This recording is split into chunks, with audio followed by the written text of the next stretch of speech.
সঙ্গে আছেন জাতীয় দলের অধিনায়ক নিগার সুলতানা জ্যোতি, যার জ্যোতির ছোঁয়া ব্যাট যেন নয় তলোয়ার।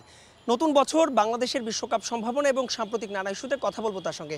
ক্যাপ্টেন, স্বাগত আপনাকে, ধন্যবাদ সময় দেওয়ার জন্য।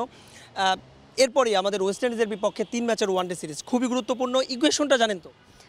জি, আপনি অলরেডি বলে দিয়েছেন যে 3 পয়েন্টের বিষয়ে, কারণ স্ট্যান্ডিং যেভাবে দাঁড়িয়ে আছে এখন পয়েন্ট টেবিলে, আমি সবার নজর ছিল আসলে অস্ট্রেলিয়া আর নিউজিল্যান্ডের সিরিজটাতে। বাট সেখানে দেখেন আমাদের জন্য সবথেকে বড় বিষয় স্ট্যান্ডিং না দেখে বা পয়েন্ট ইকুয়েশনে না, যে আমাদেরকে ওখানে যে ম্যাচ জিততে হবে, অ্যাটলিস্ট আমাদেরকে সিরিজ দিতে হবে, তাহলে আসলে সব ইকুয়েশন ক্লিয়ার হয়ে যাবে। ওয়েস্ট ইন্ডিজের কন্ডিশন আমাদের জন্য অবশ্যই চ্যালেঞ্জ থাকবে, বাট আমাদের ওয়ানডে টিমটা তো ভালো করছে এবং ভালো ছন্দে আছে সব। তার চেয়েও স্বস্তির বিষয় বোধহয় ওয়েস্ট ইন্ডিজ হারছে টানা।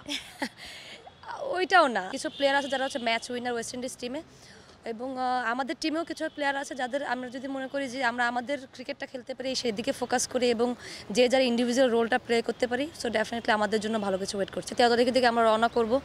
সো সবগুলো খেলা একটা ভেন্যুতেই হবে, সেন্ট কিটসে। সো আর ওই ভেন্যুটা অনেক বেশি ভালো, ওখানে অনেক বেশি রান হয়। বছরটার শুরুটাই ভালো হয়েছিল, গেল বছরের কথা বলছি, মধ্যখানটা একটু বাজে সময় গিয়েছে। আবার পরপর 3টা ম্যাচ আমরা আয়ারল্যান্ডের সঙ্গে জিতলাম। নিশ্চয়ই একটা বুস্ট আপ হয়ে ওয়েস্ট ইন্ডিজের বিপক্ষে সিরিজ খেলতে নামবো আমরা।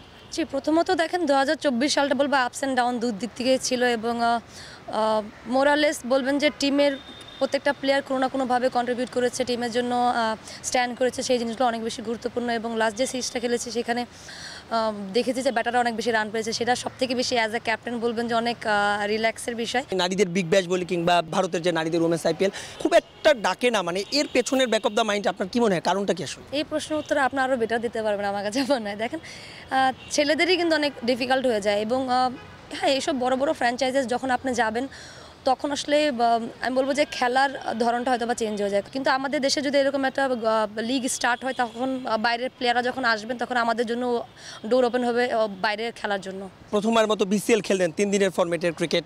আমরা অনেক আগেই টেস্ট স্ট্যাটাস পেয়েছি এবং বাংলাদেশ ক্রিকেট বোর্ড পরিকল্পনা করছে চলতি বছরের শেষে হলেও হয়তো বা তারা টেস্ট নিয়ে প্ল্যানিং করবে। আপনারা কতখানি প্রিপেয়ার? আমি মনে করি যে আমাদেরকে এই ফরম্যাটটা আরও অনেক বেশি খেলতে হবে, কারণ দেখেন আমি মনে করি যে আমরা এখনও ওইভাবে প্রিপেয়ার না। 2025 সাল নিয়ে আপনার পরিকল্পনা, আপনার দলের পরিকল্পনা? দল নিয়ে ভাবি, কারণ দেখেন আমাদের সব থেকে বড় চাওয়া আছে ওডিআই ওয়ার্ল্ড কাপটা খেলা ডিরেক্টলি। সোফার সামনে যে ওয়েস্ট ইন্ডিজ সিরিজ, সেটা আমাদের জন্য অনেক অনেক বেশি গুরুত্বপূর্ণ। টিমের স্বার্থে, টিমের প্রয়োজনে যখন যেটা প্রয়োজন হবে সেটা আমি করতে প্রস্তুত। সেজন্য যেন আল্লাহ পাক আমাকে সুস্থ রাখেন, ভালো রাখেন, ফিট রাখেন, জায়গা থেকে যদি বেস্ট পারফরমেন্সটা শো করতে পারে। সো এটাই আসলে এখন আমার চাওয়া। অনেক অনেক ধন্যবাদ আপনাকে। কথা বলছিলাম বাংলাদেশ জাতীয় দলের অধিনায়ক নিগার সুলতানা জ্যোতির সঙ্গে। এজন্যই বোধ হয় নিগার ব্যতিক্রম। নিজের ভাবনা নয়, ভাবনার পুরোটাই দলকে নিয়ে। অনেক সম্ভাবনা, অনেক প্রত্যাশার গল্প শোনালেন, তবে সবার আগে নিশ্চিত করতে চান ভারত বিশ্বকাপে সরাসরি অংশগ্রহণ। মাহবুব বিমন, সময় সংবাদ, শেরেই বাংলা জাতীয় ক্রিকেট স্টেডিয়াম, ঢাকা।